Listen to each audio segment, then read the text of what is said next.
Independent thoughts, independent life. This is Chad Benson. I'll make a prediction.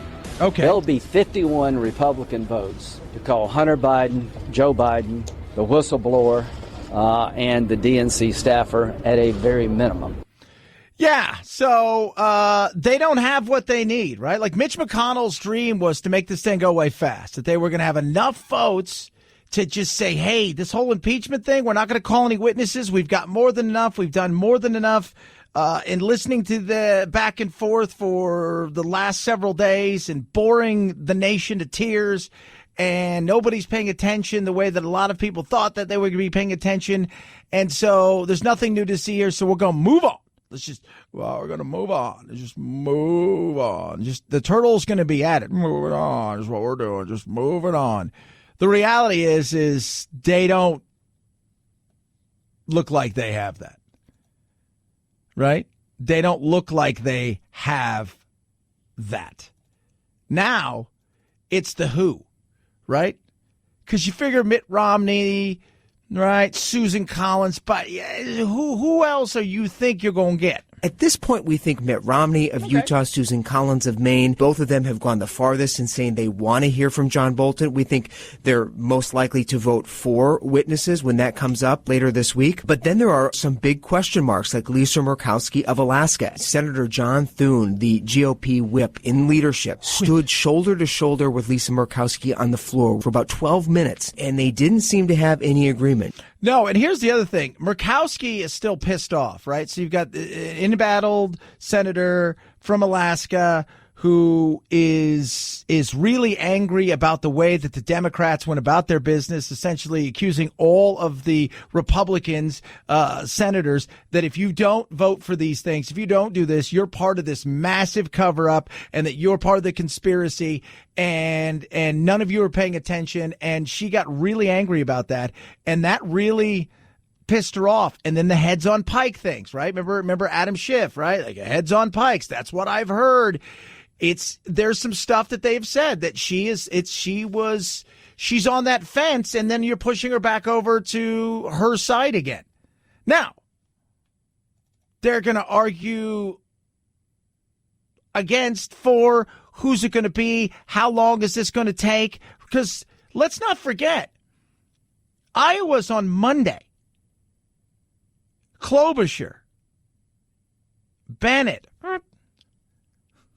I like Bennett, but the reality is he has no chance. I didn't even know he's still running, but still a senator in the race. But Sanders and Warren, how long can you keep them off the campaign trail? How long can this go on? They're missing out vital days. And are you willing to say to yourself, let's throw everything at Trump and let's get rid of him? Let's do everything we possibly can to get rid of him here because he has done so much that is so wrong. And now is the opportunity. We've got to do this. Let's do it. Let's get rid of him. And that means potentially another 2-3 weeks, which means these first 4 primaries, right? The caucus in Iowa, then you got New Hampshire, then you got South Carolina and Nevada. They're going to be missing, right? You know, through January and February, they're going to be missing some stuff. Is that what they're willing to do? I don't know, right? I don't know. It's possible. But again, I don't know. Because if you're going to do this, you heard Lindsey Graham. We're bringing Biden. We're bringing Hunter Biden. We're bringing in the whistleblower. We're bringing in some other people. We're going to even maybe potentially look over to the managers on the Democratic side that have been managing this thing the entire time here in the Senate and saying, hey, Adam Schiff and a few others, we've got questions for you. Is that a possibility? Yes. That is a huge possibility. What apparently Mitch McConnell was doing is it was like kindergarten, right? Like, will you be my girlfriend? Yes, no, maybe. And he was handing it out to everybody on the Republican side. We check yes, no, maybe. Remember that song? Was it George Strait? Check yes or no. Like that song? Like that's kind of what it was. Couldn't be. Maybe it's not George Strait. I don't know. Don't get mad at me. But that's kind of. So he doesn't think he has it. And at this point in time, I think he's right. I absolutely think he's right. And I'm going to throw it out there on my side, which is the no side. I just want the truth to come out. I want to be more transparent, but I want to do it in a non-insane way of overstating something that you could go, yeah, that was bad, but does it rise to the level of this? Right? Because everything in the age of Trump rises to the level to get rid of him. Let's be real. Everything rises to that level. Gotta get rid of him. Everything's just the worst. Gotta get rid of him. So, slow our roll. Let's hear. I want to hear what Bolton has to say. John Kelly, right? Former chief of staff, said, we need to hear him. We do. We need to hear him. We need to hear him. In saying that, again, he's selling a book. Let's not forget that he's selling a book. Well, I don't like the book. It's probably inevitable that something like that would leak. He is the national security advisor for the president of the United States to help the president achieve his foreign policy agenda. And I don't like this. We don't have enough discipline in our government. We don't have enough respect for the chief executive of our country, who is the unified executive who gets to set those foreign policy goals, not the advisor. That right there is Jeff Sessions. You guys remember him, right, from back in the day. Might remember that guy. Remember him? His tune's a little different, even though they had a falling out. And let's not forget the fact that there is a falling out that's gone on between Bolton and Trump. So there is something there. And you're selling a book. Again, selling a book, you might put when I was in the broker world, when I was in sales and doing all the things, the famous saying is, you don't sell the steak, you sell the sizzle, right? The sizzle. You ever get fajitas at a Mexican restaurant? They bring it out. Everybody looks, ooh, even though your food may be great and you may not even like chicken or steak or whatever it is they got over there. It's just, you're selling the sizzle. And sometimes you put a little lemon juice on there, make it a little more sizzling. Sizzle. Does it mean he's lying? No. Does it mean maybe he's put a little bit more of that lemon juice on there, get some of that sizzle? It's a possibility. And does it mean that there is maybe an axe to grind when it comes to Trump and him? Oh, I absolutely think so. So a lot goes into this. But John Kelly says, look, Bolt comes out. I want to hear what he has to say. He can also exonerate the president, which is a possibility as well. Because everybody seems to think that he's going to walk out there and he's just going to go say something that is so just wow moment and drop the mic, and all of a sudden you're going to get 100 senators say we need to remove that. I wouldn't put all of my money on that, right? I think he'll say some stuff, but I think there'll be some counter arguments as well.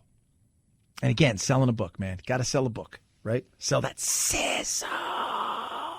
323-538-2423. At Chad Benson Show is your Twitter. Feel free to tweet at me. You can text the program as well. Love hearing from every single one of you. The coronavirus still doing coronary things. It is nuts, right? Like everybody's freaking out. The British. The decisions come after the British Foreign Office warned against all but essential travel to China right now. China. Sean Tipton from the Association of British Travel Agents. They've cancelled all flights up until the end of the month, not too far away, but they're also allowing people up until the 23rd of February to change their travel plans, to transfer to another booking, or alternatively, again, once more to wait for things to improve. Meanwhile, the British government is finalizing urgent plans to bring Britons back from Wuhan on a special evacuation flight. Yeah, we had a flight that landed here yesterday, and the passengers were stoked. They got to land, and a lot of people are worried. How big could this thing get? A lot of people freaking out, right? And we don't know, right? It's bigger in China, obviously, than here. There's some 60,000 people. There's like 6,000 cases of it confirmed, but there's 60,000 people in China right now that are under observation. And that number will grow. And again, it may be 150,000, maybe 200,000. You don't know because, again, the Chinese are not always as forthcoming. Remember, it's a communist nation with this. But just to watch the people freak out, like there's a run on here in Arizona. We've had one person get it. And they sent them home to monitor themselves, right? They didn't quarantine them. They're like, you're under house quarantine on your own. And I was like, really? You trust somebody like that? So, but they've had a run on like the surgical masks and stuff. And you're just like, you can't stop the virus with that. You just can't do it. But is it going to destroy the world? Because that's what a lot of people think. Like, this is it. Like, at some point in time, something's coming. What is it? Don't know. But it's coming. That may be true, but is this it? 323-538-2423 at Chad Benson Shows your Twitter. Feel free to tweet at me. Wounded Paw, amazing organization. Been working with them for a while. I want you guys to check it out. I think you guys are like, if you're saying to yourself, man, I want to do something, right? Something for the soldiers, something for our first responders and our vets. This is it. This is it. The work that they do is absolutely incredible. So they rescue dogs, right? This all started with a vet, injured, came home, struggling with PTSD and a few other things, and it was his rescue dog, Daisy, that changed everything. And he always says, hey, Ernesto says, Daisy was it. Daisy's it, and she's not a service dog. But it's because of her and the work that she did, just being an amazing dog, that they built this out. And it is incredible, right? It is. What they do for these dogs by rescuing them and taking them from shelter dogs to service dogs and then getting them to our first responders, veterans, their family, and it's changing lives, and you can do the same thing. Take action today and turn your extra car, truck, RV, even a boat into a vehicle for change. You're going to be saving a paw to save a life. It's simple and easy to get involved. Check out woundedpawproject.org, woundedpawproject.org, or call 844-678-4PAW. 844-678-4729 or woundedpawproject.org. Chad Benson Show.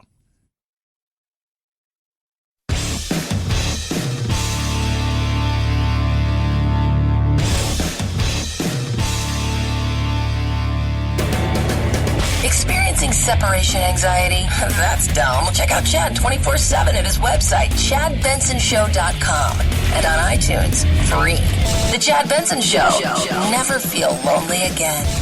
That's nearly 5 times what was originally announced, with 8 of those injured serious enough to be sent home to the U.S. for treatment. The symptoms include headaches, dizziness, sensitivity to light, restlessness, and nausea, symptoms that President Trump, who initially said there were no injuries, dismissed. The VFW calling on the president to apologize for those, quote, misguided remarks. Yeah, so how about that?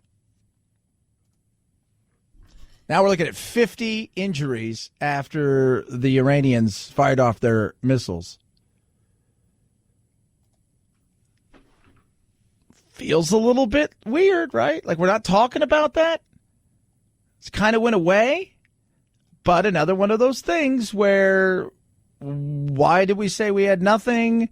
Did we think that we got far enough away? Were we in the wrong, but at the same time, very quiet, right? So 50 plus soldiers with injuries, some severe enough to be sent home, bad headaches. They're worried about brain damage for a few.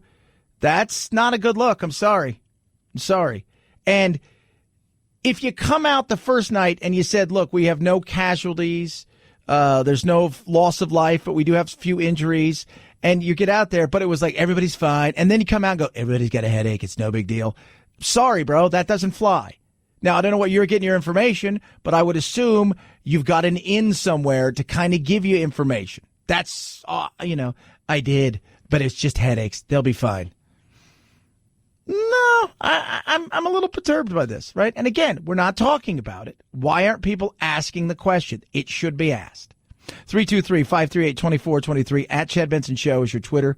Feel free to tweet at me. We are, 5 days away from Iowa?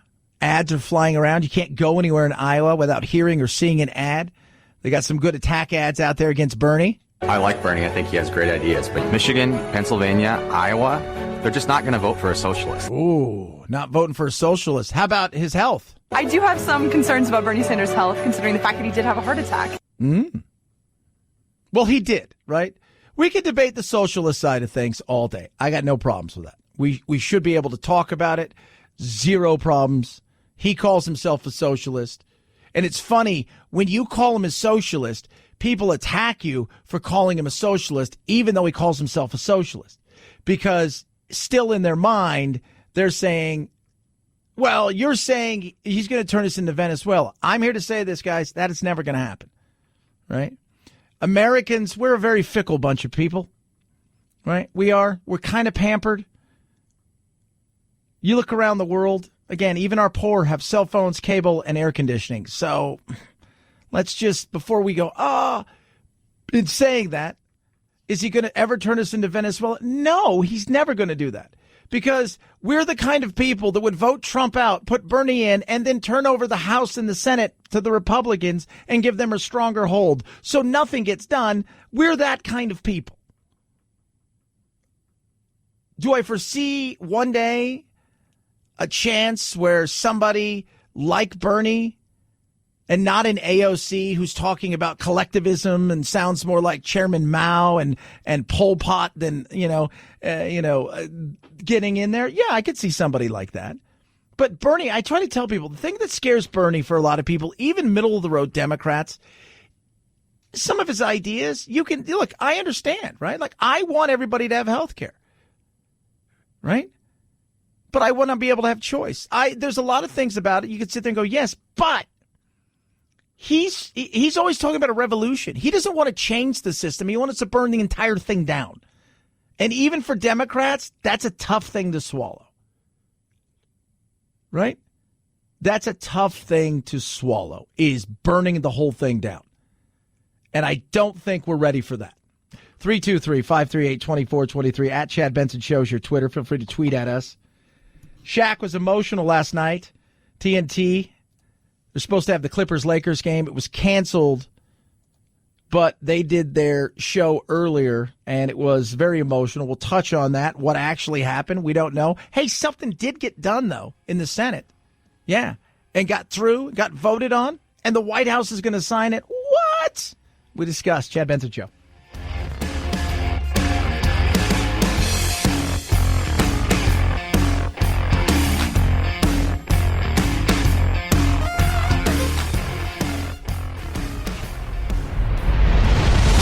The Chad Benson Show.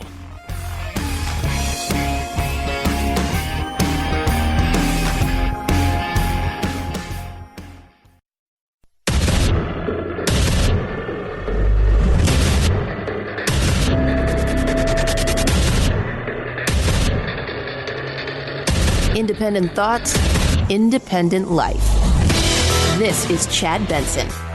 Minds can be changed, and I imagine there'll be a lot of people trying to influence minds. They should not waste a lot of time on mine, because I've seen enough to know that this impeachment should never have been over here, that it was unconstitutional. You got a lot of that. Republicans stand pat for by and large. Doesn't mean we're not going to have witnesses. You're in the middle of impeachment. The big thing now is over the next couple of days, they discuss stuff. Maybe get a vote Friday on witnesses. At this moment, the wizard, a.k.a. the turtle, a.k.a. Moscow Mitch, knows he doesn't have enough votes to prevent witnesses at this point. Right? So, and you're going to need, remember, to remove him. So when the vote comes for acquittal, if you will, to keep or to not keep, you're going to need 20 Republican senators to jump ship, and you're going to need all of the Democrats and the independent, I'm looking at you, Bernie, to stay in the you've got to remove him category. Can't have one leave. So you need 20. But to get witnesses, you don't need 20. I hope that we have just 4 Republicans, all we need is 4, who rise to the occasion and say we need to find out the truth. Yeah, that was Count Dracula. How does he look like the Chuck? I look at Chuck Schumer and I think, you kind of look like Dracula. Like, if Dracula was like, I'm done doing what I'm doing, right? I'm going to go suck the life out of everybody. I'm an energy vampire. Have you ever seen that TV show, Things We Do in the Shadows? They have regular vampires, and then they have energy vampires who just suck all the energy out of you because they're so like, rah, rah. That's a little Chuck Schumer right there. So you only need 4, 51, and you can get your witnesses. 51.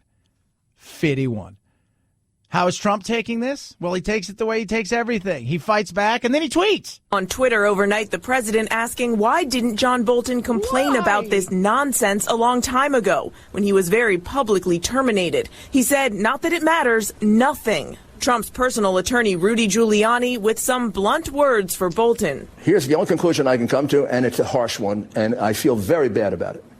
He's a backstabber. All eyes are now on 4 key Senate Republicans who suggest they want to hear from Bolton. Yeah, I want to hear from Bolton. Michael or John, both would be good, right? John, impeachment better. Michael, touring around. We'll see. We'll see if we get that. All that being said, they did unify for one thing. How about that? The passage and signing of the U.S.-Mexico-Canada trade agreement is a rare bipartisan achievement. Republicans and Democrats say this is a win for American workers and American industries. The House of Representatives passed the agreement by an overwhelming 385-41 vote in December. The Senate followed suit with an 89-10 vote earlier this month. Mexico has ratified the agreement already, and Canada is expected to do so in the coming weeks. That's pretty dang good. Right? Now, is it perfect? No, it is not. Why? Because nothing ever is perfect. Nothing ever is perfect. There will be people that are going to bitch. There are people going to whine. They're going to moan. They're going to fits. It's this. It's that. It didn't do enough for this. Didn't do enough for that. Nothing is perfect. Is it better? Is it more modern? Yes, it is. But is it perfect? No. Did both sides, the Republicans and Democrats, get some of the things they wanted? Yes. Did they trade off some other things? Yes. Did they lose a few things that they wanted? Yes. But at the end of the day, that's how government works, right? It's about a series of trade-offs. Getting the best that you can for your constituents and what you think you can do. You won't make everybody happy, but it's bipartisan. They can get it done. And there's been a lot of stuff that gets down to Mitch McConnell, and they get it through. We just don't hear about it because it's not sexy and it's not fun. There's also a lot of stuff that even the Republicans passed with Mitch McConnell controlling the Senate, and they never even looked at it. It went from the House to the Senate, and Mitch McConnell killed it. It happens. Right? It's politics. Ugly at times, yes, indeed. But it is politics. And I still think it's the best system around the world that we have here. Even though it's frustrating and it's show busy anymore, the reality is that we're doing this on television, the impeachment and all of this stuff, still while they're getting things done. When it comes to stuff that's passed, moving on, getting signed, that's good. That's good. 323-538-2423. At Chad Benson Show is your Twitter. Feel free to tweet at us. Last night, I tuned in to watch a little bit of Shaq. First 7-8 minutes was just him sitting there. Halfway through talking about Kobe, he starts to break down, right? And you got old Ernie there who's getting ready to turn because you've got D Wade and Barkley was there and a couple other people were there and you know he's gonna turn and say something and then you know Shaq wasn't done.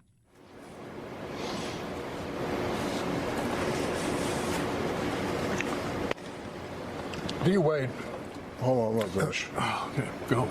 We up here, we work a lot, and I think a lot of times we take stuff for granted.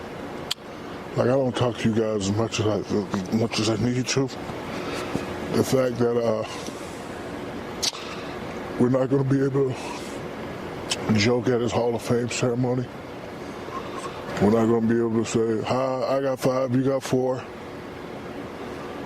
The fact that we're not going to be able to say, if we would stay together, we could have got 10. Those are the things that you can't get back. No. He was devastated. You could see it. He's telling a story that he's working out with one of his sons and his nephew downstairs. His other nephew comes running in. He's crying. And Shaq says, "What's up?" And Shaq, he shows him the phone. He says, "Get that out of here. That's a bunch of crap. That's a bunch of crap." He goes, all of a sudden, he goes, "You guys start calling me." And it sinks in. And just to look at him last night, just devastated by all this. And the questions are still out there about what happened, right? What took place on this helicopter that it caused 9 people to lose their life? Was it only the weather? The coroner confirms all 9 victims are now recovered from the scene in the Pasadena Hills. A source tells People magazine Vanessa Bryant, Kobe's wife of 18 years, is, quote, devastated by the loss of her soulmate, saying, quote, she can hardly keep it together, adding she can't finish a sentence without crying, but she is working very hard to pull it together for the other girls. She now has to be the strong one. So all 9 bodies are there. The crash itself, as they were talking about it yesterday, it's terrifying. The descent rate for the helicopter was over 2,000 feet a minute. So we know that this was a high-energy impact crash. Yeah. High-energy impact. They're still looking at everything. Found an iPad. A lot of helicopter pilots and small planes will use the iPad because they don't instead of navigation, the black box and a lot of this stuff, they'll use that. It's one of those things where we're not going to know for a while, but it was so much of it. Is it the weather, right? Because it was foggy. Was it that bad in Newport Beach? He got a special dispensation to fly, and it's not uncommon, but they grounded, like the sheriff's departments and everybody else grounded their helicopters. In saying all of that, we've heard all these people talk about how bad it was, yet there's now footage of his copter. And I'm looking at the copter and I'm saying to myself, well, I can see the copter. I see it flying around and it doesn't look right. It doesn't. It looks like it's out of control. Now, did that happen because it was foggy and he got into a position where he had to make a quick maneuver and then he lost control of it? That's a possibility. But it's going to be a while before we know. And again, no black boxes on the helicopter. Helicopter doesn't need to have black boxes. So, tragedy, yeah. Absolutely. And again, 9 people. Yesterday, the Orange Coast College,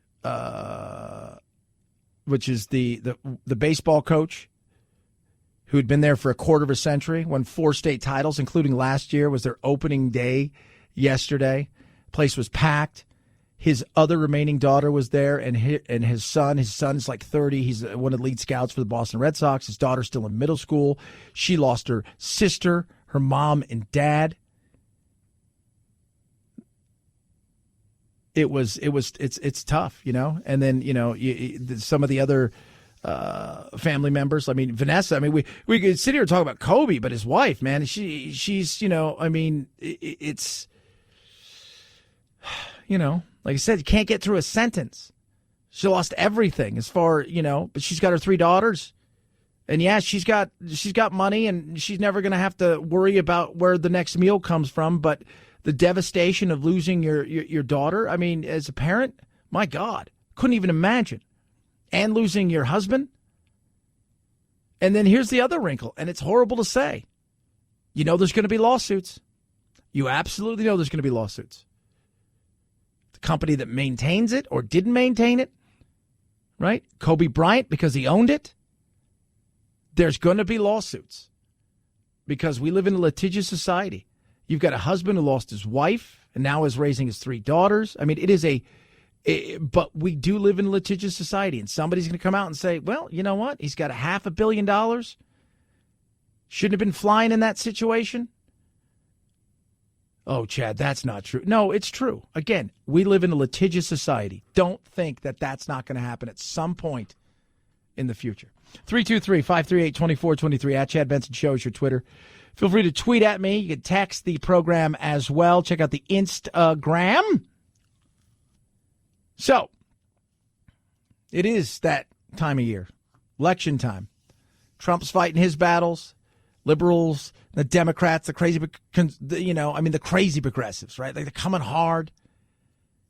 Top of that, you've got a lot of us, the exhausted majority, right? Right there, kind of in the middle, just doing our thing, plodding along, wondering who's out there doing something for us. How about this? The Association of Mature American Citizens, fastest growing organization over the age of 50, is out there working on your behalf for things like fixing immigration laws and Medicare, Social Security, making sure they're solvent. Top of that, they offer benefits that are second to none, retail, restaurant, hotel discounts, and so much more. Now's your chance to join for free. 1 year, it's on me. You go to amac.us/Chad. You receive your first year free.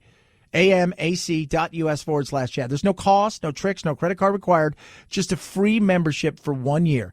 amac.us/Chad or call 888-355-1668. Chad Benson Show.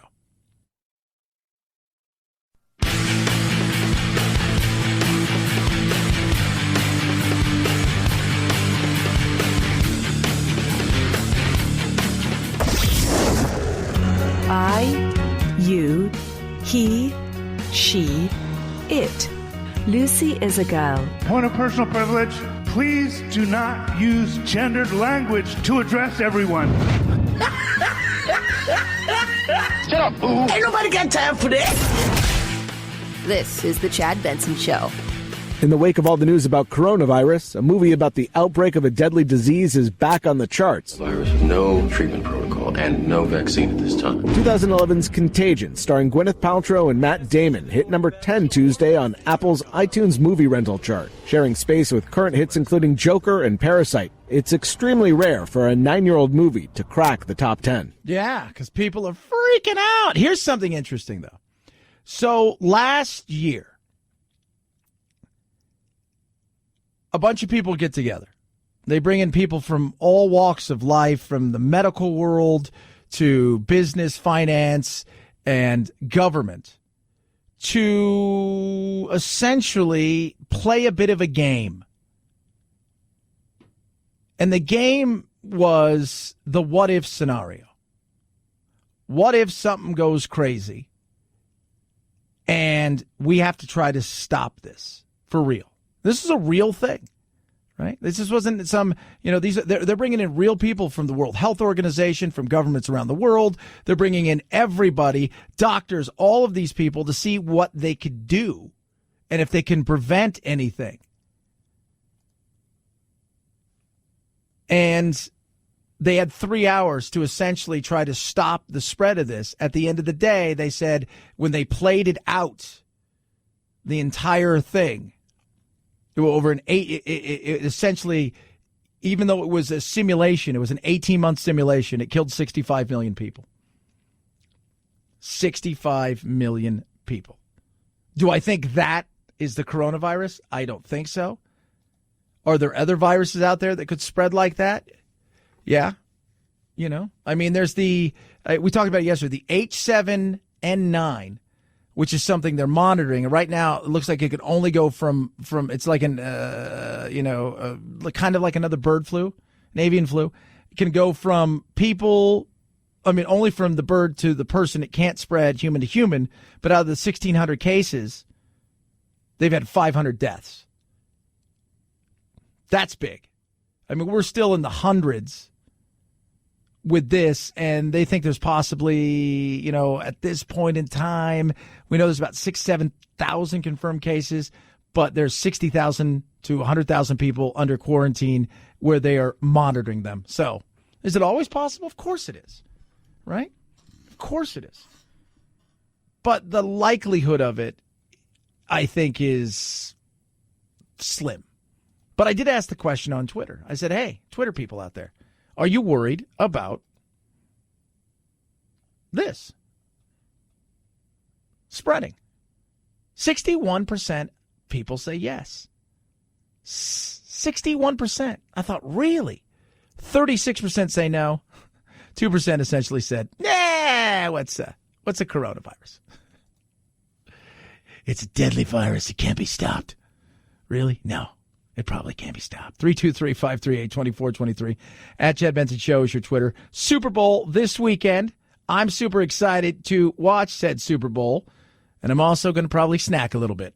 Finally, when it comes to the Super Bowl, Americans are still winging it. Chicken wings are still a fan favorite on game day. Its viewers are going to eat a record 1.5 billion wings this weekend. That's 2% more than last year. So if you lay out all the chicken wings in a big row, they would stretch out along the entire Florida coastline. That's a lot of wings.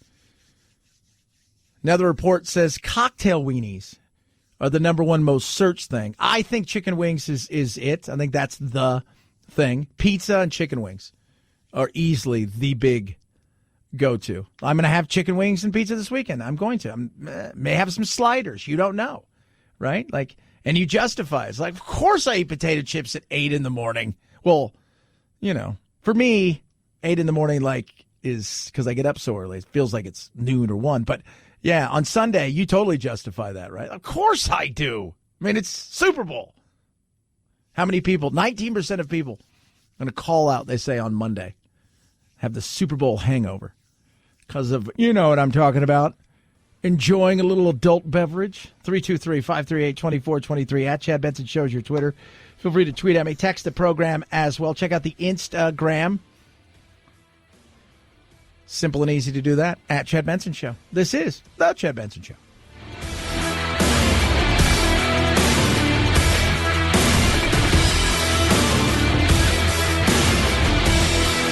This is the Chad Benson Show.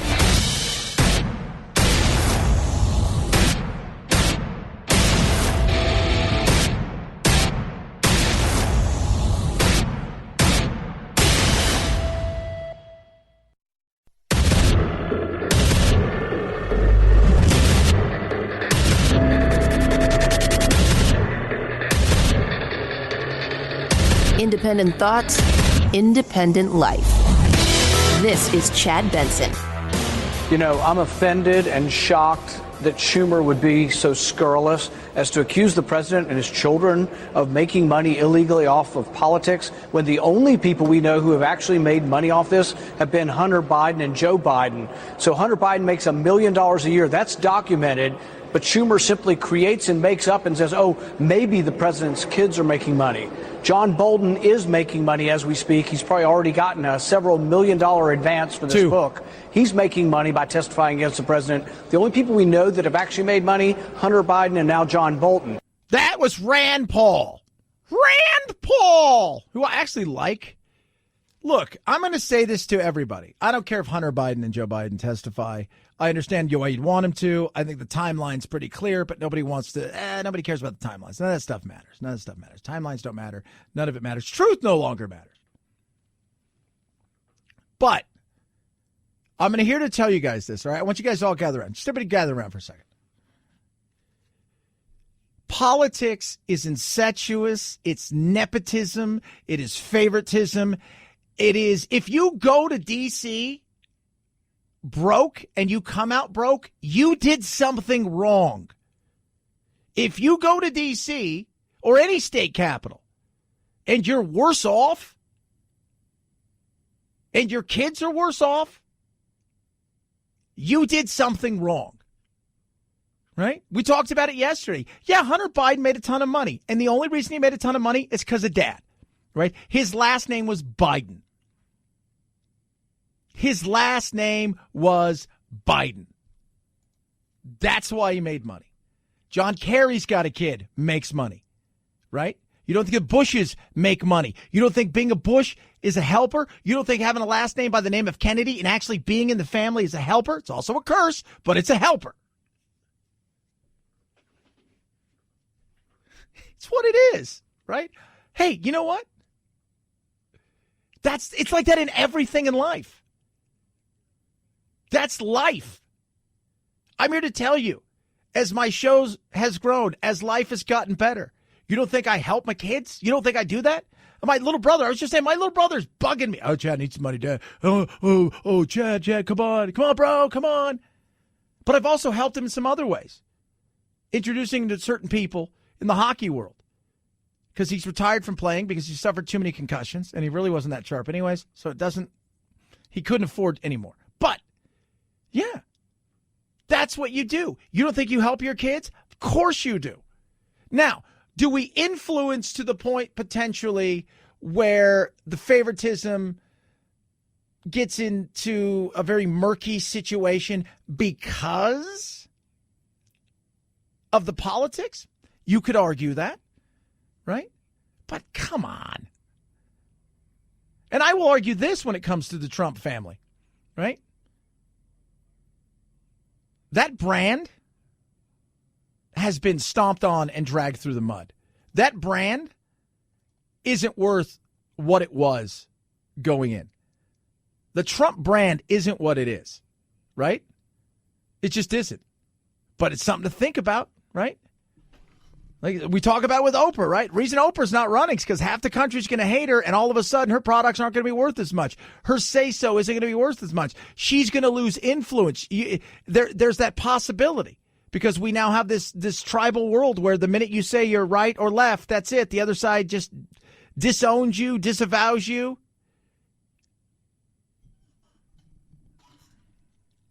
But everybody does it. Everybody. You're going to have advantages. Whether it's the person down the street, can I get you in? Right? Hey, dude. Hey, you guys hiring? Yeah. Hey, can you get me in? Of course, man. We're bros. Get you in, put a good word in. Totally. It's real. The influence of the politics and what they say, oh, well, you saw what Biden said. You know what I saw with Biden?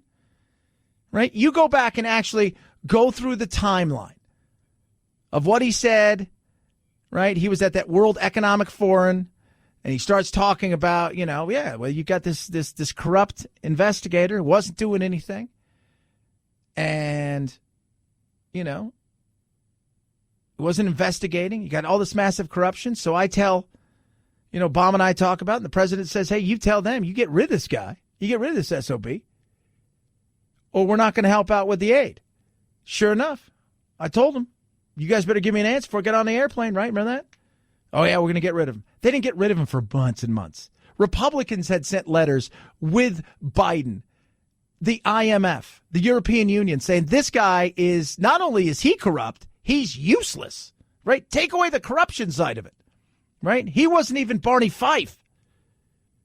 So there's a lot that goes into it, right? During the investigation, was Biden's kid even on it? No, but it's about bringing Biden out there and saying, all right, well, let's dig a little bit deeper. Now, we can argue all day and have a discussion all day about bringing some of these people to talk about some of the nepotism and to expose some of the stuff. And I have a bigger problem with Hunter Biden and some of the stuff that's gone on in China and that relationship than I do with the Ukraine, right? Because I look at the Chinese, and let me tell you something. I'm more worried about them than I am the Ukraine and Russia. But the whole thought of, the kids have profited. Come on. Rudy Giuliani's kids making $100,000 a year working in the White House. $100,000 a year working in the White House. Remember Kal Penn, the actor? He left to go work in the Obama administration. He was working in this job. He was making $40,000 a year. He left to go back to acting. This guy's making $100,000. You don't think there's nepotism? How'd you get the job? Just your last name being Giuliani is going to get you places, right? I still say it. Only Emilio Estevez do I have respect for. Why? Because his last name is Sheen, but he went with Emilio Estevez. He wanted to do it on his own. Saying that, Dad still got you into areas that you wouldn't otherwise get into, but keeping you there is a different story. But they want to bring Joe out, and they want to just go through all this stuff and do the things that you're going to do. And they're going to get some witnesses, right? Can I get a witness? Well, it's coming. It's coming. It is. I think there's just no way for it not to be coming at this moment in time. You've got too many people that are curious about the likes of John Bolton, what he has to say. But you also have other people on the Republican side. They're going to ask some serious questions about Biden. Because remember, we talk about the timeline, but we don't know anything before that. Right? We don't know about that. If we were just going on the phone call for Trump, you're not going to, that's ridiculous. But what it is what was all of the pressure around it? We could say they bring Biden in and you find out, yeah, there was a lot of other pressure. There was a lot of other things going on before that we didn't see. Right? because that's a lot of what this is. Are they prepared to do that? But we need to have witnesses first, and it looks like they're going to probably get to the point where they're going to have no choice but to allow witnesses. We know Senator Romney has been very clear from the beginning that he wants to hear from John Bolton. A few others have said they want to hear witnesses. And the way I look at this, 0 witnesses plus 0 evidence equals 0 justice. And so we must allow these witnesses to come forward. I'm not quite sure how that works out, Amy Clemens. So 0 evidence means 0 justice? Well, if you don't have evidence, then there's no justice to be had, right? But Bolton would be interesting. That would get people watching. People aren't watching right now. People aren't paying attention because it's everything they've heard. Maybe a few more people paid attention yesterday than the other day. Probably not as much as the first day. But the reality is they're not paying attention because it's all the same thing rehashed over and over.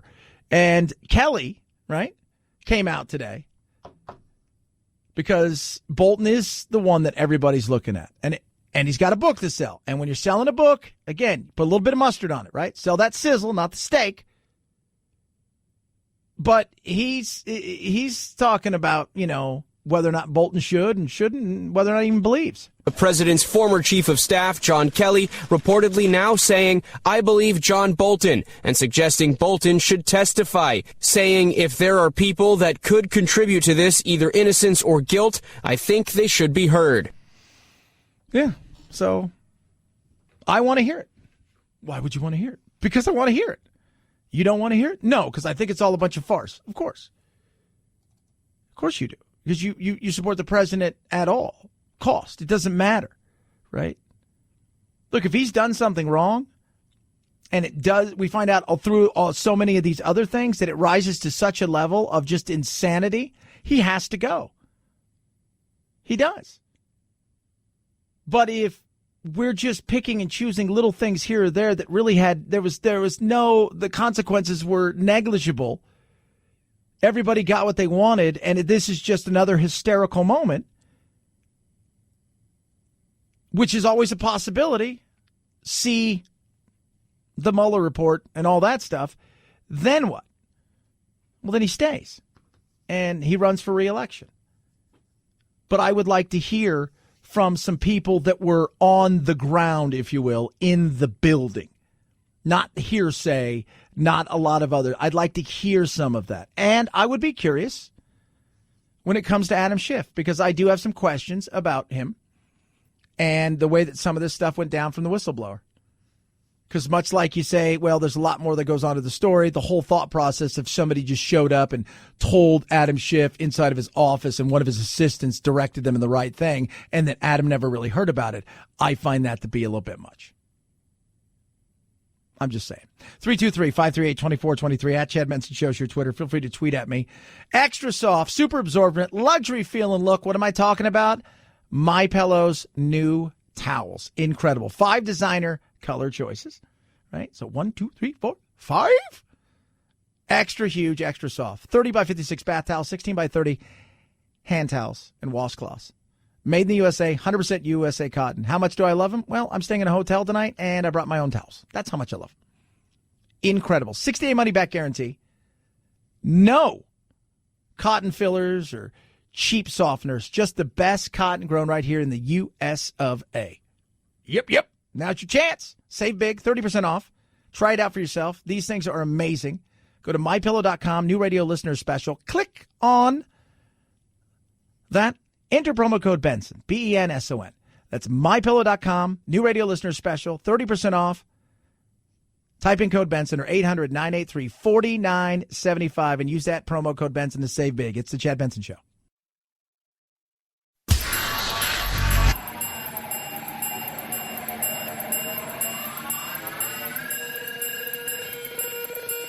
Set Chad straight.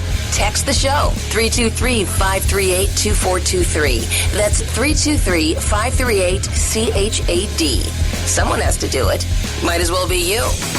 The Chad Benson Show. 5, 4, 3, 2, 1, 0. Ignition. Liftoff. Now it's time to find out what's trending. What's trending? Yeah, what does that mean? I mean something, right? Like it's trending on the old internet. What's trending? What's trending? Oh, it's beautiful Wednesday. The United States of America. World War VI is trending. You're thinking, wait, I feel like we're missing wars. Yeah, we're missing wars. So I guess going after John Bolton, that's what Trump does. He says, look, if I listened to him, we would be in World War VI by now. Here's one thing about, I will say something about Trump. If you guys know anything about John Bolton, he's a hawk. He's a war hawk, right? He is. He's pissed that he didn't kill Soleimani. Like, that guy's always looking for a reason to start a fight. Always. Now, would we be in World War VI? No, I think that's hyperbole, but it is funny, right? As all these people run out to talk about how they want to see Bolton and all this stuff, just remember, 4 months ago, you hated him, and he was the most conservative war hawk out there looking to destroy the world. Let's not forget that. Oh, yeah, probably. Remember Republicans? That's the big thing that's trending right now. People are going after Republicans. Hardcore. Remember. We'll get you guys. Don Lemon is trending again after what took place yesterday or the night before over the laughing at Trump supporters and his guests calling them ignorant and stupid and rubes. If you don't know what a rube is, basically a country bumpkin. Coach K, great basketball coach.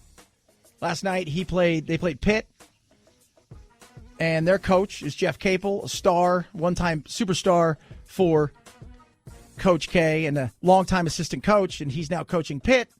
And Coach K got mad at the crowd for chanting something. And he went over to the crowd and yelled at them and told them to shut up. That's not who we are. He's one of us.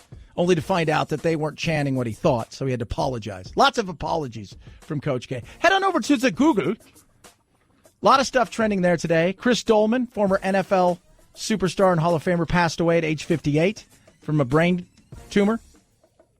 The Sixers last night, surreal night.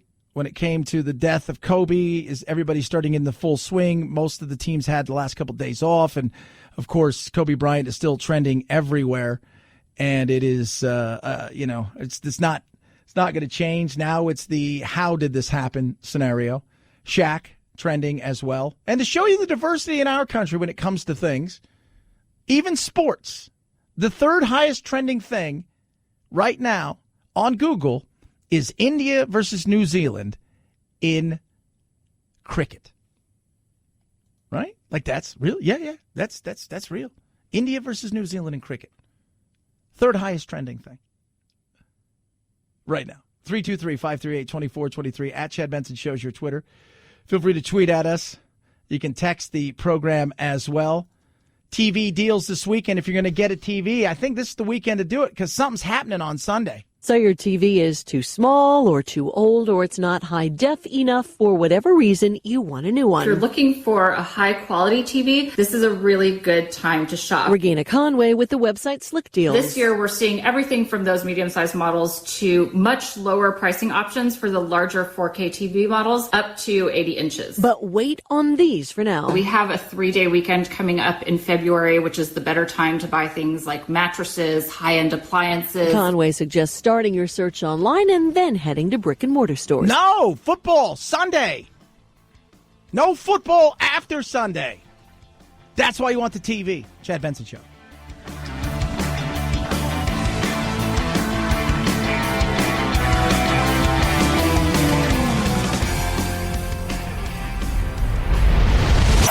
The Chad Benson Show.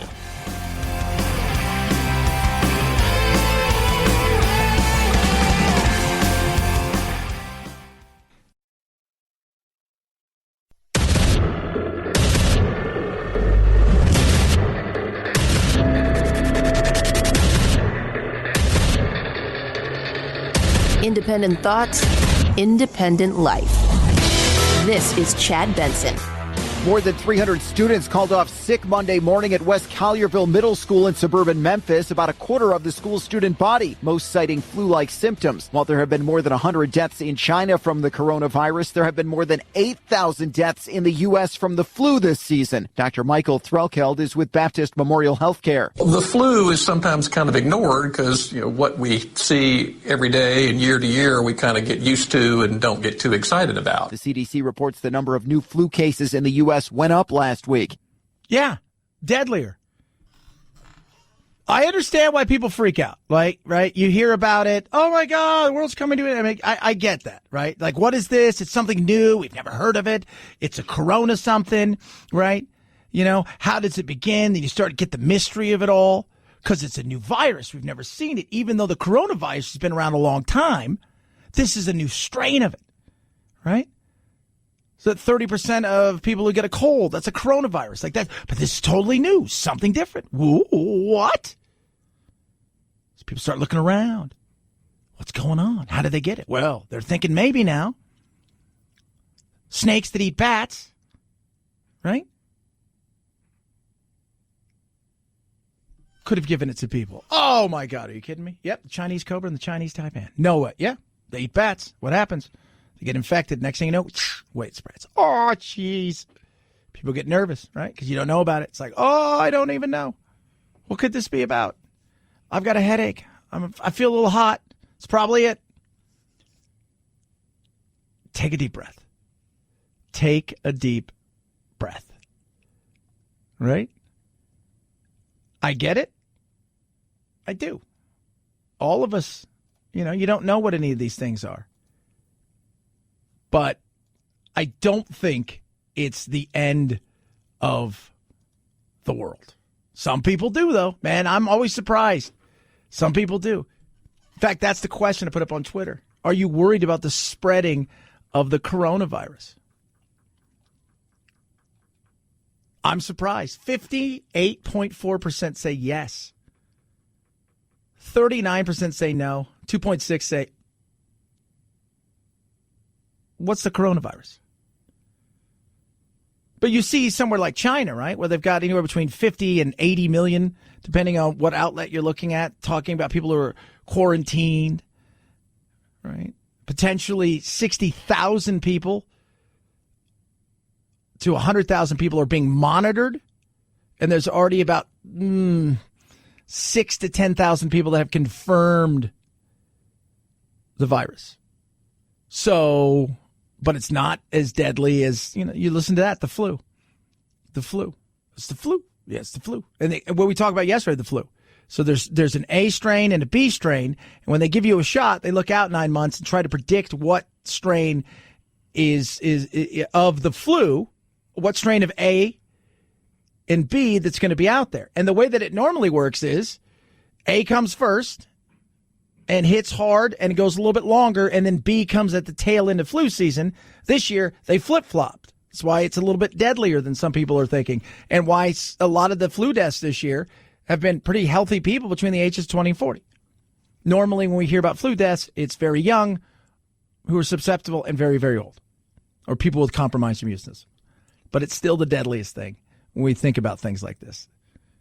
It's not outbreak yet, right? We're not going to quarantine a town and then bomb it, right? And just at the end, they find a solution after it kills Kevin Spacey, right? Dustin Hoffman comes in and saves the day. I don't think we have to worry about that. 323-538-2423 at Chad Benson Show is your Twitter. Feel free to tweet at us.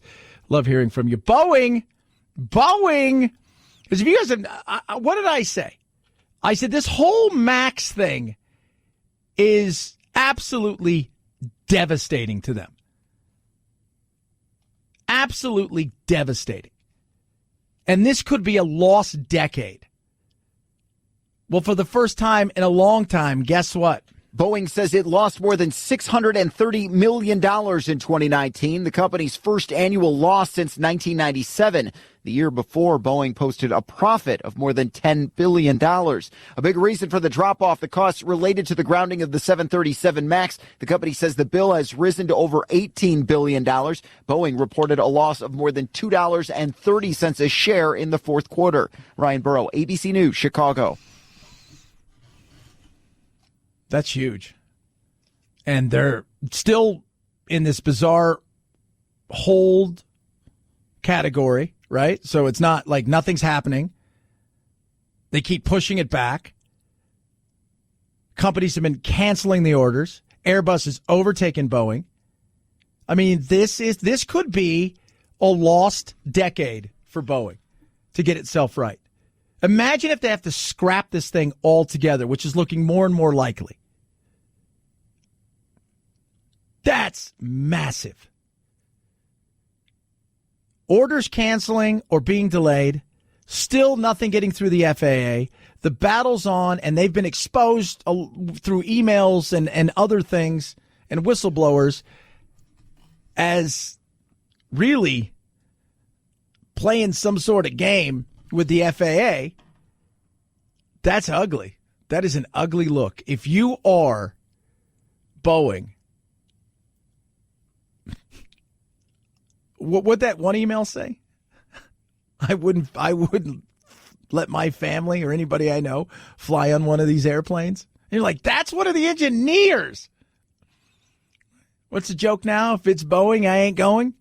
Yeah, that's a lot. Because not only are you trying to rehabilitate the airline industry of, hey, these, as far as the inner workings of flying these planes are safe, all of this stuff.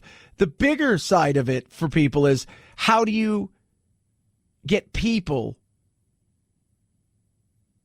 back into the fold of it's okay to get on a Boeing plane? That's this, because you're still rebuilding that name.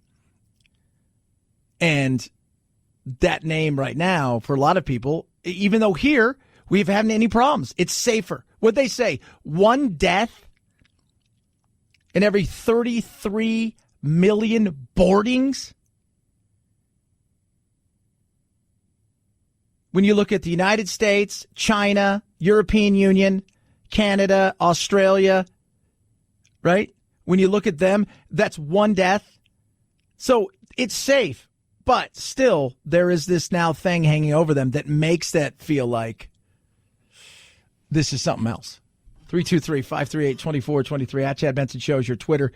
Feel free to tweet at me. You can text the program again. I love hearing from you. Again, what will happen? Will there be witnesses?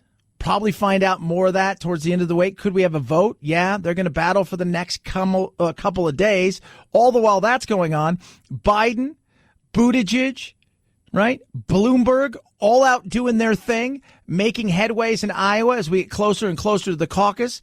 People ask Joe, hey, Joe, what if you become president?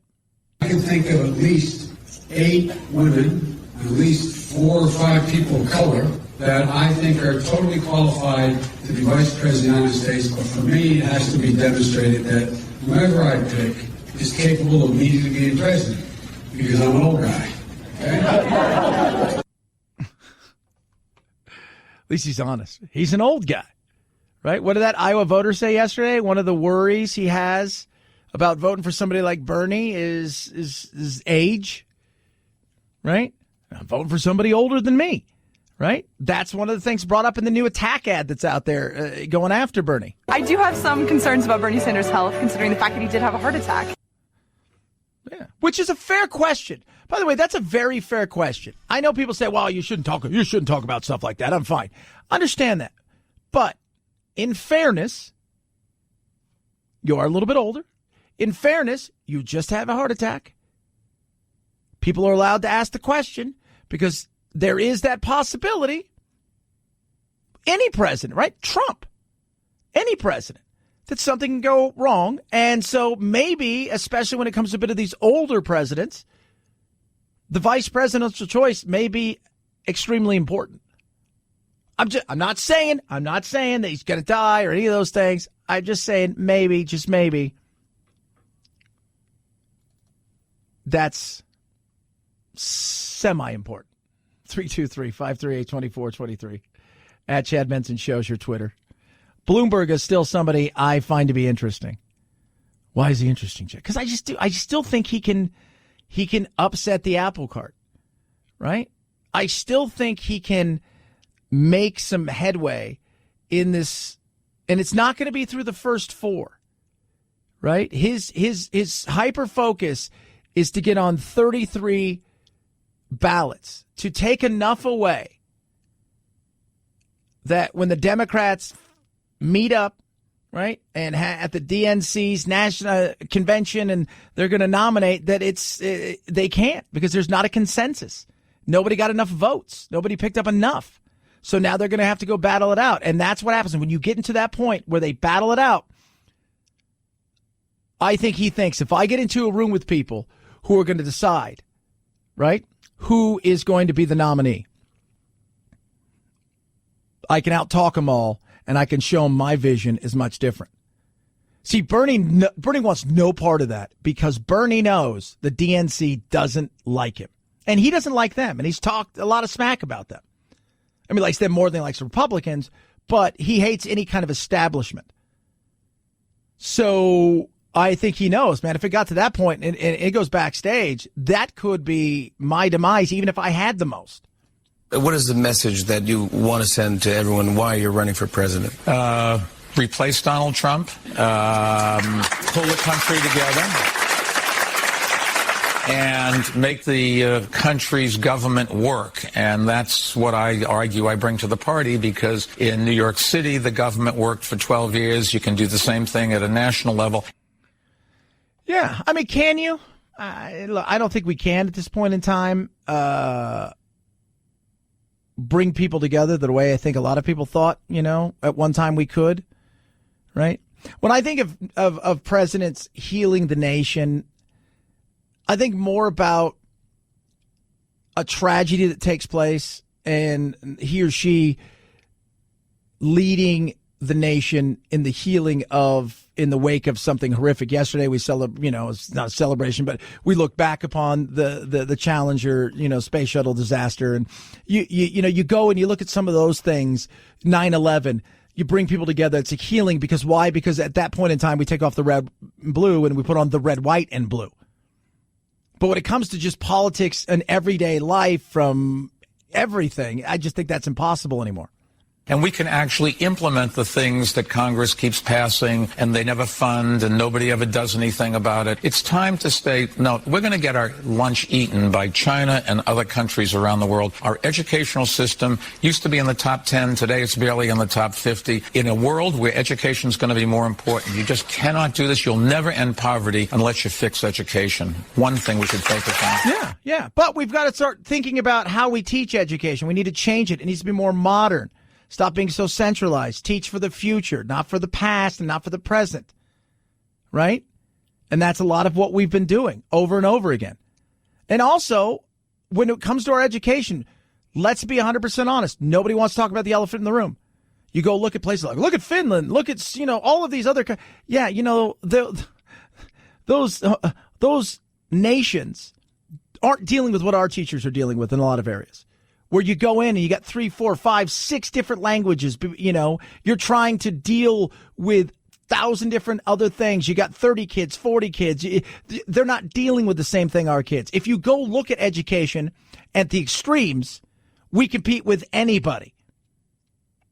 But when you're talking about a whole and you lump everything together, that's a different story. And just getting people to pay attention, don't be obese and don't smoke, and you'll live an awful lot longer. Just those two things would make most of the difference. Well, he's right about that, because they were asking him, so are you going to make people have smaller drinks? No. I agree with him, though. We could be healthier. We could stop smoking. We do a lot of those things, and that's good for all of us, including our wallets, when it comes to things like health care. 323-538-2423. At Chad Benson Show is your Twitter. It's the Chad Benson Show.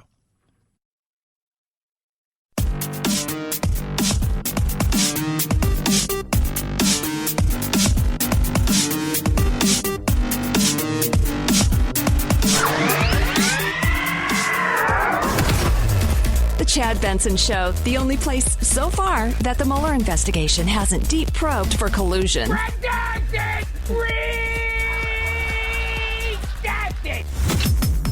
Stay tuned. This is Chad Benson. I just died in your arms tonight. Oh, look out! Oh, abandonment! Oh! We're too heavy. Oh. Matt, let go. No, you let go. Hey, Mr. Peanut, no, you don't. Don't do it, Mr. Peanut. No. Maybe you'll be all right. Maybe not. So, that's Mr. Peanut, who, of course, tragically died in an automobile accident. The legume passed away. They will have a funeral for him. It was supposed to be a Super Bowl commercial, and it will be. They're going to continue as planned, despite the ad similarities to the death of basketball legend Kobe Bryant, which there is no similarities. People were battling out over this. Should they have this or shouldn't they have it? Like, Kobe tragically died in a helicopter accident, right? He didn't die of peanut allergy, right? Mr. Peanut didn't kill him. Mr. Peanut wasn't one of the greatest legendary basketball players of all time, right? He's a legume with a monocle, right? Who's not woke. I just couldn't, so we can't, can't do this because of that? Because of the tragedy that happened? We can't you're not going to go on with it? Look, if Mr. Peanut would have died in a helicopter accident or something horrible that was like remnants of a plane, okay, maybe I see. Right? Maybe. The helicopter, yeah, I've said no. But outside of that, I mean, so he's hanging out with comedians. He crashes his car. He's 104 years old. And there's something that they're going to do later on down the line when he's reborn into a more woke modern world with a fancy haircut. And probably he'll be tweeting and doing all kinds of stuff like that. And he'll be going, he'll be a legume, but he doesn't want to be called that. He wants to be called they, right? Or he doesn't want to be described as anything. Let's pick his own leguminous. But the thought process of not playing the commercial because of the similarities is insane. That borderlines on, okay, now you guys are getting to the weirdness. 323-538-2423 at Chad Benson Show is your Twitter. Feel free to tweet at me. You can text the program as well. You can. It's going to be interesting. Again, we're heading into Iowa. The battle is real. It's on. First two ones, I think it's going to be a split, although, Bernie could surprise in both. I think South Carolina's Biden's to lose, and I think he'll win that. And North Carolina, in Nevada, will probably be a Bernie Biden battle, but then it's going to be wide open. And the longer that the impeachment trial goes on, the longer that those senators aren't out there and Biden gets to go, do old-fashioned pressing the flesh, kissing the babies. Same thing with Buttigieg. 323-538-2423 at Chad Benson Show is your Twitter. So Chad Benson Show.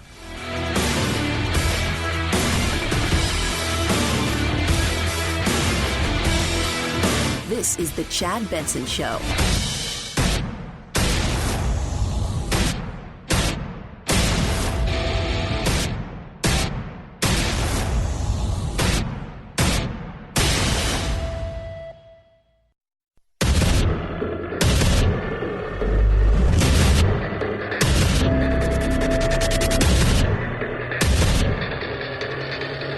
Independent thoughts, independent life. This is Chad Benson.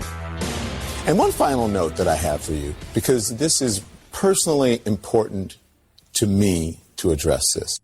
That's Don Lemon last night. Okay, one final note. Why is there a final note? Because previously on the Don Lemon Show, which is on CNN, Donald Trump couldn't find Ukraine on a map if you had the letter U and a picture of an actual physical crane. Donald Trump couldn't find Ukraine on a map if you had the letter an administration defined by ignorance of the world. And so that's partly him playing to their base and playing to their audience, the credulous boomer. You hear his laughter, right? Like, that's him laughing. This is Rick Scott talking right now, former GOP strategist. And a guy who's written 2 books based on the fact that he can't stand Trump and all of this stuff. So talking about how stupid Trump is and how stupid his followers are. Partly him playing to their base and playing to their audience, the credulous boomer Rube demo that backs Donald Trump, that wants to think that Donald Trump's a smart one and y'all elitists are dumb. Oh, man, y'all elitists is dumb. A rube. What is a rube, you ask? A country bumpkin.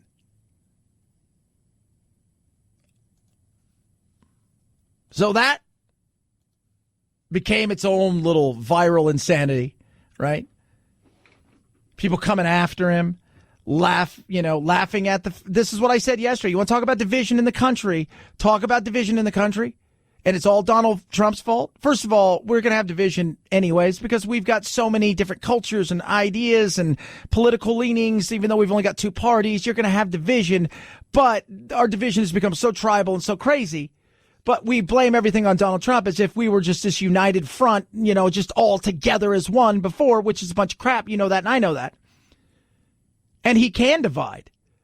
But guess what? The other side plays the game too, and they're just as divisive. So last night, after getting hammered, Trump comes out and does his usual stuff about being the dumbest man on TV and all of that stuff. And that's why Trump's people like him, because he comes out there and he stands up for it. And I continue to say, this is why Trump. Keep telling those people they're stupid. Keep telling they're knuckle draggers and they're mouth breathers. And guess what? They dig in harder and harder. And for whatever reason, somebody on the other side doesn't understand that. So Don Lemon, last night, after all this and the big, brouhaha comes out. And one final note that I have for you, because this is personally important to me to address this, okay? Ask anyone who knows me. They'll tell you. I don't believe in belittling people, belittling anyone for who they are, for what they believe, or where they're from. During an interview on Saturday night, one of my guests said something that made me laugh. And while in the moment, I found that joke humorous. And I didn't catch everything that was said. Just to make this perfectly clear, I was laughing at the joke and not at any group of people. All right. The guy who said it was Rick Wilson. I said Rick Scott earlier. It was Rick Wilson. By the way, his books, Everything Trump Touches Dies. A Republican strategist gets a reel about the worst president ever. And Running Against the Devil, the plot to save America from Trump and Democrats from themselves in 2020. So that's Rick Wilson. And he's apologized, not Rick, but Don Lemon for laughing. And it's okay to laugh. And it's funny because everybody's like, oh, the Republicans are all, and his followers are snowflakes too because they're upset and they feel offended. They're not offended. They're pissed. That's a different. They're not saying you can't say those things. What they're saying is you think we're stupid. You're calling us names. A lot of time when we talk about snowflakes, they're offended for no reason. Nobody called them stupid. Nobody said they were knuckle draggers or rubes or any of that stuff. They just get offended for no reason. And they get offended for other people. On behalf of other people, I'm offended. A lot of people I talked to yesterday just thought, I always thought they thought that way. It's just good to see them come out and say it. At least they're being more honest about it. Never said don't say it, but it's good to hear. Right? Because at least it's honest. It's funny, though. Look, I just want to say that I apologize to everybody out there for something somebody said that was funny. And I thought it was funny, too. When he said he couldn't find the Ukraine on the map. Right? If you put a U and a crane, I laughed because it was funny. By the way, most people couldn't find the Ukraine on the map. Most people. Talk about their President Zelensky. They're like, does he play hockey? Because I feel like he should play hockey. No, he doesn't play hockey. Right? But it's one of those things where and a lot of it's faux outrage, right? Like it's faux, I'm angry. I wasn't angry. I thought what he said was kind of funny, right? And this goes for all the senators and Congress people, too. Most of them couldn't find the Ukraine, right? Most of them could. If you just took everything off and said, where's that? What's that? Think in Eastern Europe? Sure not in the Middle East? Chad.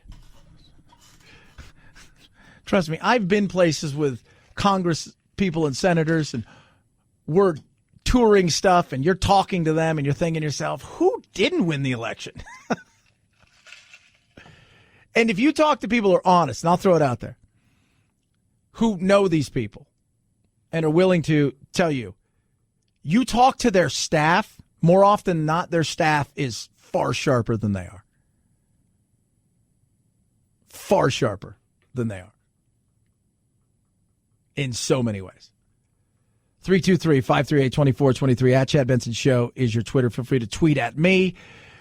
As we roll along into impeachment, we get to a new, exciting phase. The Senate impeachment trial enters a new phase today, beginning up to 16 hours of questioning from senators directed either at the House impeachment managers or the president's legal team. Now, the senators, they've been sitting in silence throughout this whole trial. They're still prohibited from speaking. They need to submit their questions in written form on paper slips. They will be brought to Chief Justice Roberts, who will then read them aloud in the chamber. Yeah, that doesn't sound exciting, does it? But what they don't want is the grandstanding craziness, right? Because when we watch any of these hearings, right? Doesn't matter who it is. Like, we're going to watch one of those silly hearings, and we think we're going to find something out. What happens? You get 5 minutes, right? They got a little shot clock down there. Tells you how long you have. So you get your 5 minutes. You spend the first 4 minutes either praising the person you're going to ask a question to and talking about the greatness of your party and how amazing you are, or you spend the first 4 minutes damning that person, reading stuff that they said in the past, and trying to get in your perfect, great soundbite that's going to be awesome in a link to something where you can raise money. And then you ask a question.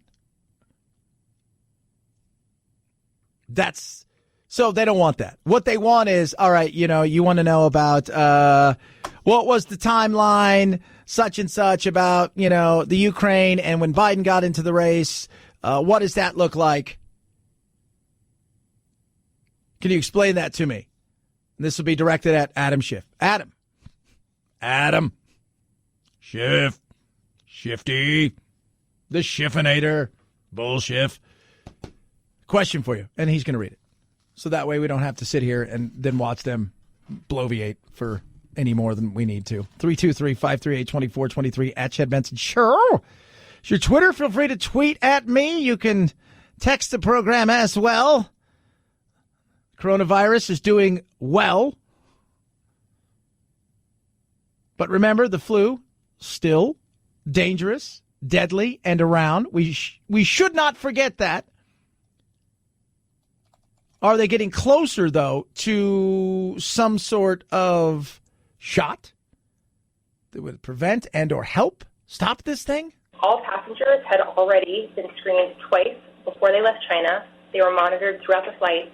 And in Anchorage, the passengers were screened twice more and were approved to continue on to California by the CDC. Yeah, we had plane land last night. People were celebrating. Yeah, I can't believe it. We're super excited. The whole plane erupted into cheers when the crew welcomed them back to the United States. Yeah. So a lot of Americans still stuck in China, and they will be there for the foreseeable future. British Airways said, we're going to cancel all of our flights to mainland China. U.S. is looking to do the same. So, and they're not getting, I don't think they're getting any closer to anything. Remember, when you're working with something like so you've got the virus, it's similar. So it's not like you're starting from scratch. So you're able to be freer into some of the things you're doing and how they go and try to figure out what they're going to do with this thing and how they can make it at least something that can potentially be considered a vaccination. So you're not starting from scratch. The virus can be used in the assessment of the effectiveness of vaccines, particularly, and of medicines. Yeah. So that's what they're, trying to figure out. Right now, it's like, okay, what medicines can we use with this? We'll take this. And what kind of vaccines can we come up with? But it's spreading. Right now, about anywhere between, I'm shooting towards the 10 to 12,000 mark in China. Again, that's a fluid as far as people that confirm to have it, even though it looks about 8,000. In saying that, they say 60,000 people under observation with the potential of having it. 323-538-2423 at Chad Benson. Show your Twitter. Feel free to tweet at me. My Pillow. You know what they do now? They make everything, but they have the best towels around. Right? So Mike Lindell put this thing together. Towels, right? Like, I'm a little bit of a towel snob. Like, so I travel a lot. You know, I take my MyPillow, my Go Anywhere pillow and stuff. But sometimes you'll stay in a new hotel and you're like, oh, I don't have a towel. And you don't realize that until you go in and, like, this hotel I stayed at the other night, the towel was so bad. It was like a washcloth. So I'm staying in another hotel tonight, and I brought my towel as a just in case. I love it. Super absorbent, luxury feel, 5 different designer color choices. Right now you can save big, 30% off. You get a 60-day money-back guarantee. All the cotton, 100%, is USA made cotton. Right here. There's no fillers, no cheap softeners. Super absorbent. One towel, suck up all that water. It's incredible. It really is. Now's your chance to save big. Sets include 30 by 56 bath towels, 16 by 30 hand towels, and washcloths as well. A 60-day money-back guarantee. Go to MyPillow.com, click on the new radio listener special. You're going to save 30%. That's 30% off right there. Type in code Benson. MyPillow.com, new radio listener special. Click on it, type in code Benson, or call 800-983-4975 and use code Benson to save yourself 30%. Chad Benson Show.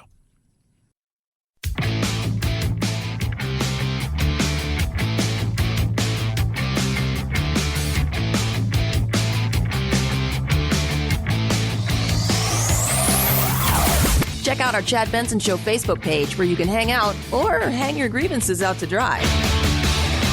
This is Chad Benson.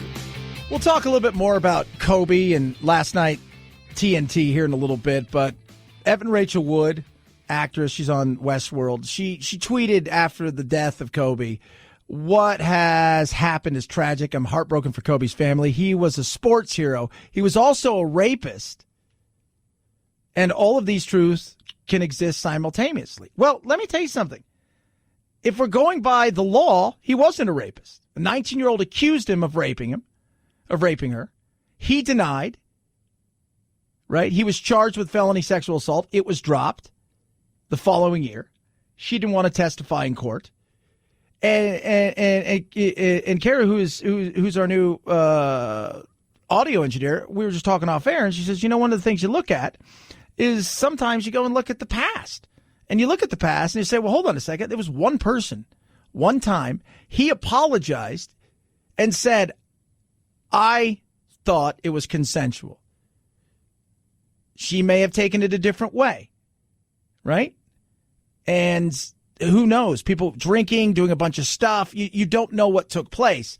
But when you come out and call somebody a rapist and they're not a rapist, that's harsh, right? But that's the world we live in. The lady that tweeted the stuff in the Washington Post, right? Felicia Sonmez, she was hired back by the Washington Post or brought off her whatever, you know, they had not suspended her or, you know, they brought her back, which I would question even going back to an organization that did that for even talking about it. And I say we have to talk about things like this, right? You have to examine the entire body of someone's life, right? The entire, you know, scope of it. And that was a part of Kobe's life. That was. Not saying he didn't do it, but I'm also not saying he did do it. And I'm also saying if we're going to go by whether or not he's accused and convicted, by the law, he never was a rapist. Just like no matter how much you hate O.J. Simpson or believe he did it, he's not a murderer by the standards of the law. And the debate has been over the several, you know, days since this took place. You know, it happened on Sunday morning. Everybody got the news. Since then, is it okay to talk about these things? I think it absolutely is okay to talk about it. It's okay to bring these things up. Do I think there's a time and a place? I absolutely do. I think 30 seconds after it happened is a bit much, right? If you guys listen to the show, you know what I went through as a kid. And when Michael Jackson died, I focused on him as the entertainer and a lot of stuff. Later on down the road, a few days afterwards, I talked about the other stuff that he was accused of. But again, accused doesn't make it so. Never convicted. That's something to think about. That's a real thing. 323-538-2423 at Chad Benson Show is your Twitter. You could tweet at us. But a lot of times, one of the things you do in life is you get out there and you get to be the first person to say something which will garner some attention. And sometimes that attention is good and sometimes it's bad. And sometimes people, right, do something like Felicia Sonmez from the Washington Post and people like outrage. Sometimes somebody like, Rachel Evan Wood comes out and calls him straight a rapist.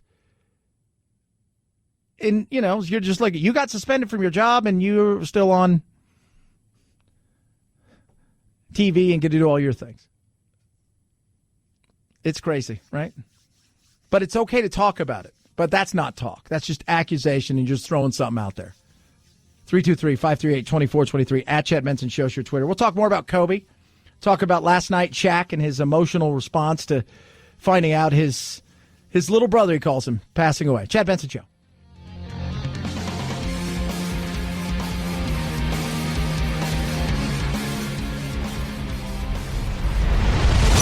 The Chad Benson Show.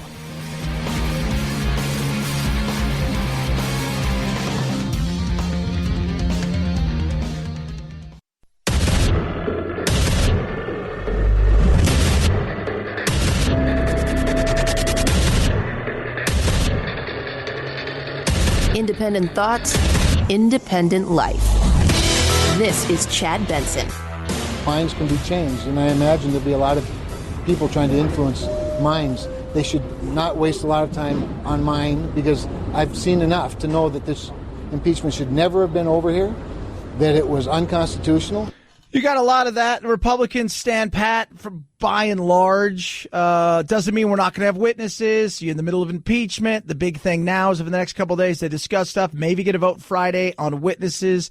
At this moment, the wizard, a.k.a. the turtle, a.k.a. Moscow Mitch, knows he doesn't have enough votes to prevent witnesses at this point. Right? So, and you're going to need, remember, to remove him. So when the vote comes for acquittal, if you will, to keep or to not keep, you're going to need 20 Republican senators to jump ship, and you're going to need all of the Democrats and the independent, I'm looking at you, Bernie, to stay in the you've got to remove him category. Can't have one leave. So you need 20. But to get witnesses, you don't need 20. I hope that we have just 4 Republicans, all we need is 4, who rise to the occasion and say we need to find out the truth. Yeah, that was Count Dracula. How do you look like the Chuck? I look at Chuck Schumer and I think, you kind of look like Dracula. Like, if Dracula was like, I'm done doing what I'm doing, right? I'm going to go suck the life out of everybody. I'm an energy vampire. Have you ever seen that TV show, Things We Do in the Shadows? They have regular vampires, and then they have energy vampires who just suck all the energy out of you because they're so like, rah, rah. That's a little Chuck Schumer right there. So you only need 4, 51, and you can get your witnesses. 51. How is Trump taking this? Well, he takes it the way he takes everything. He fights back, and then he tweets. On Twitter overnight, the president asking why didn't John Bolton complain about this nonsense a long time ago when he was very publicly terminated. He said, not that it matters, nothing. Trump's personal attorney, Rudy Giuliani, with some blunt words for Bolton. Here's the only conclusion I can come to, and it's a harsh one, and I feel very bad about it.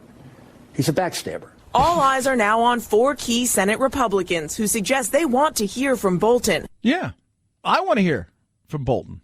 Michael or John, both would be good, right? John, impeachment better. Michael, touring around. We'll see. We'll see if we get that. All that being said, they did unify for one thing. How about that? The passage and signing of the U.S.-Mexico-Canada trade agreement is a rare bipartisan achievement. Republicans and Democrats say this is a win for American workers and American industries. The House of Representatives passed the agreement by an overwhelming 385-41 vote in December. The Senate followed suit with an 89-10 vote earlier this month. Mexico has ratified the agreement already, and Canada is expected to do so in the coming weeks. That's pretty dang good. right? Now, is it perfect? No, it is not. Why? Because nothing ever is perfect. Nothing ever is perfect. There were people that are going to bitch. There are people going to whine. They're going to moan. They're going to fits. It's this. It's that. It didn't do enough for this. Didn't do enough for that. Nothing is perfect. Is it better? Is it more modern? Yes, it is. But is it perfect? No. Did both sides, the Republicans and Democrats, get some of the things they wanted? Yes. Did they trade off some other things? Yes. Did they lose a few things that they wanted? Yes. But at the end of the day, that's how government works, right? It's about a series of trade-offs.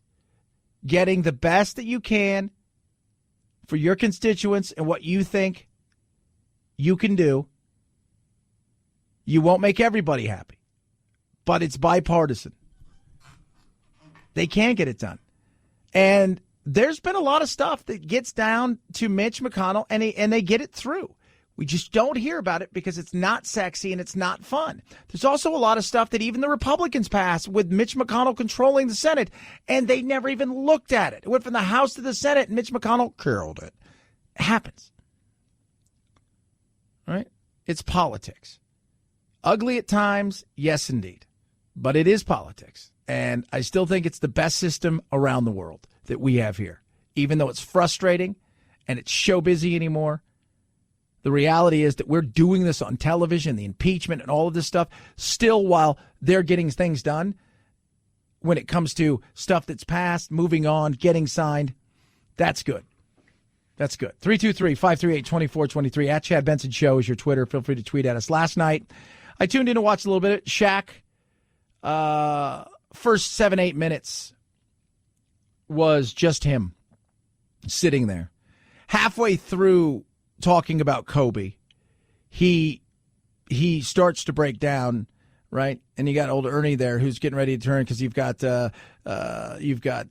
D Wade and Barkley was there and a couple other people were there and you know he's gonna turn and say something, and then you know Shaq wasn't done.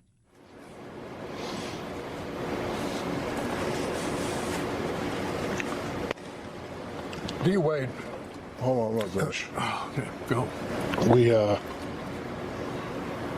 We up here, we work a lot, and I think a lot of times we take stuff for granted.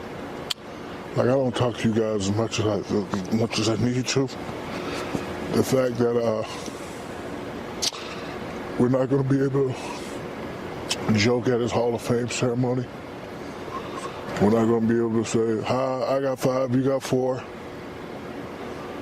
The fact that we're not going to be able to say, if we would stay together, we could have got 10. Those are the things that you can't get back. No. He was devastated. You could see it. He's telling a story that he's working out with one of his sons and his nephew downstairs. His other nephew comes running in. He's crying. And Shaq says, "What's up?" And Shaq, he shows him the phone. He says, "Get that out of here. That's a bunch of crap. That's a bunch of crap." He goes, all of a sudden, he goes, "You guys start calling me." And it sinks in. And just to look at him last night, you know, just devastated by all this. And the questions are still out there about what happened, right? What took place on this helicopter that it caused 9 people to lose their life? Was it only the weather? The coroner confirms all 9 victims are now recovered from the scene in the Pasadena Hills. A source tells People magazine Vanessa Bryant, Kobe's wife of 18 years, is, quote, devastated by the loss of her soulmate, saying, quote, she can hardly keep it together, adding she can't finish a sentence without crying, but she is working very hard to pull it together for the other girls. She now has to be the strong one. So all 9 bodies are there. The crash itself, as they were talking about it yesterday, it's terrifying. The descent rate for the helicopter was over 2,000 feet a minute. So we know that this was a high-energy impact crash. Yeah. High-energy impact. They're still looking at everything. Found an iPad, a lot of helicopter pilots and small planes will use the iPad because they don't instead of navigation, the black box and a lot of this stuff, they'll use that. It's one of those things where we're not going to know for a while, but it was so much of it. Is it the weather, right? Because it was foggy. Was it that bad in Newport Beach? He got a special dispensation to fly, and it's, it's not uncommon, but they grounded, like the sheriff's departments and everybody else grounded their helicopters. In saying all of that, we've heard all these people talk about how bad it was, yet there's now footage of his copter. And I'm looking at the copter and I'm saying to myself, well, I can see the copter. I see it flying around and it doesn't look right. It doesn't. It looks like it's out of control. Now, did that happen because it was foggy and he got into a position where he had to make a quick maneuver and then he lost control of it? That's a possibility. But it's going to be a while before we know. And again, no black boxes on the helicopter. Helicopter doesn't need to have black boxes. So, tragedy, yeah. Absolutely. And again, 9 people. Yesterday, the Orange Coast College, which is the baseball coach who had been there for a quarter of a century, won 4 state titles, including last year, was their opening day yesterday. Place was packed. His other remaining daughter was there, and his son's like 30. He's one of the lead scouts for the Boston Red Sox. His daughter's still in middle school. She lost her sister, her mom, and dad. It's tough, And then, some of the other family members. I mean, Vanessa, I mean, we could sit here and talk about Kobe, but his wife, man, she's, I mean, it's, like I said, you can't get through a sentence. She lost everything as far, but she's got her 3 daughters. And yeah, she's got money and she's never going to have to worry about where the next meal comes from. But the devastation of losing your daughter, I mean, as a parent, my God, couldn't even imagine. And losing your husband. And then here's the other wrinkle, and it's horrible to say.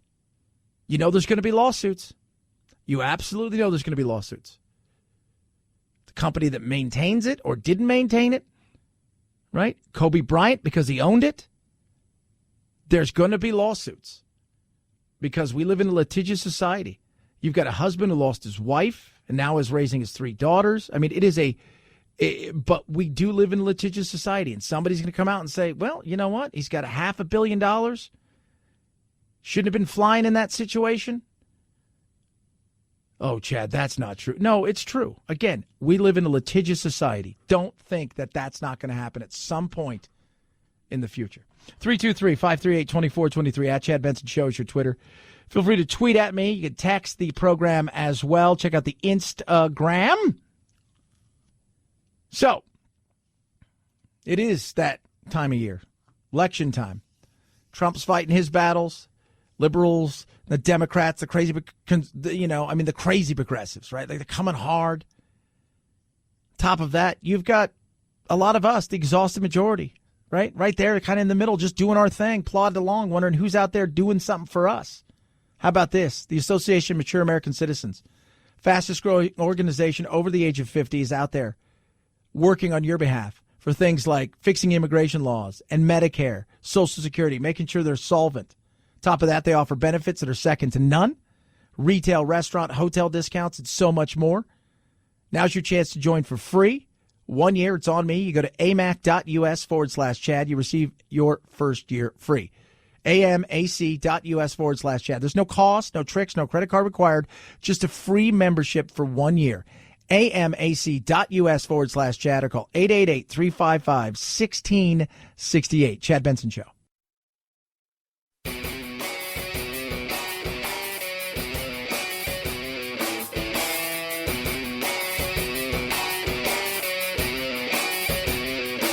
Being antisocial sucks. Hang with Chad's friends on Facebook, The Chad Benson Show. And if you just need some alone time, head on over to Twitter at Chad Benson Show.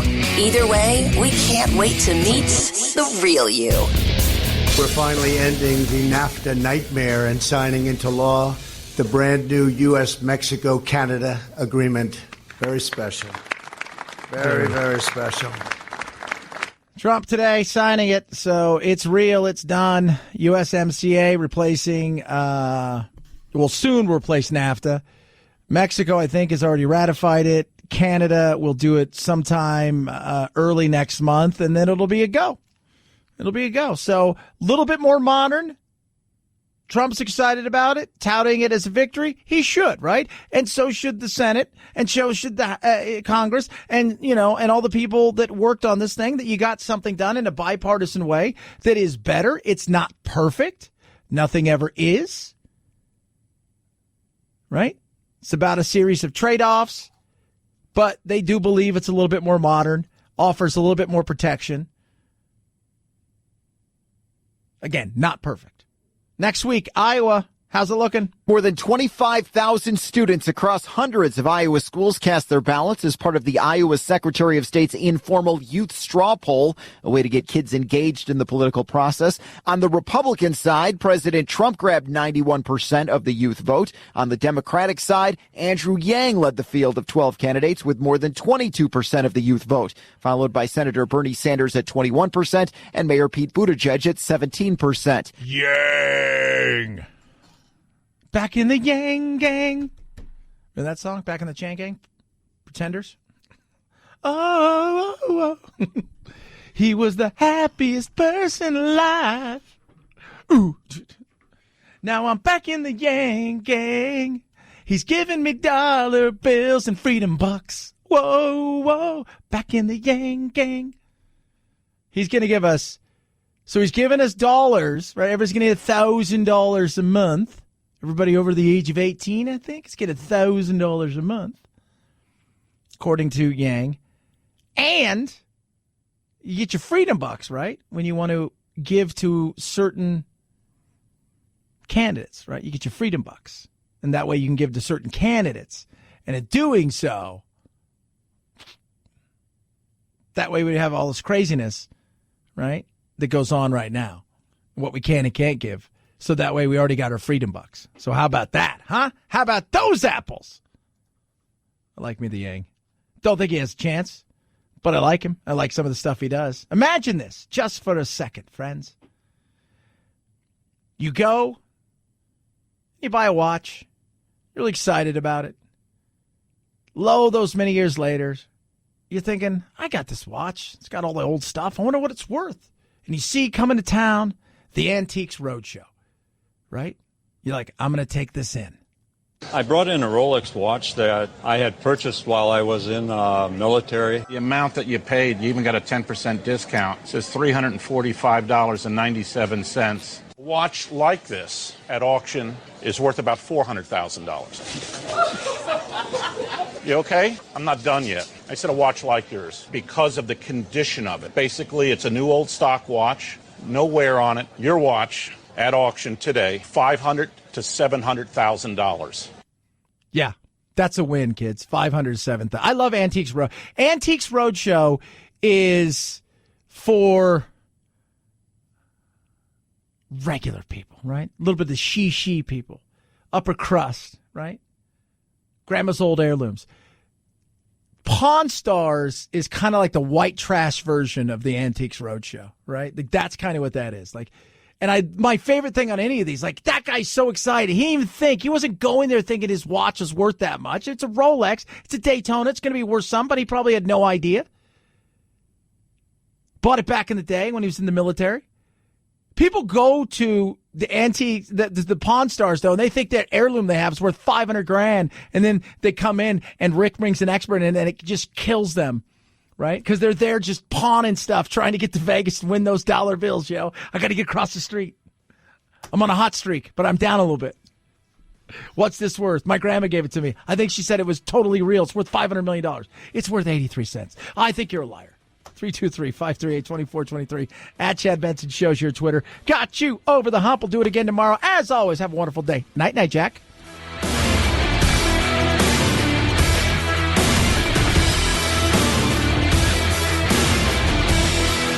This is the Chad Benson Show.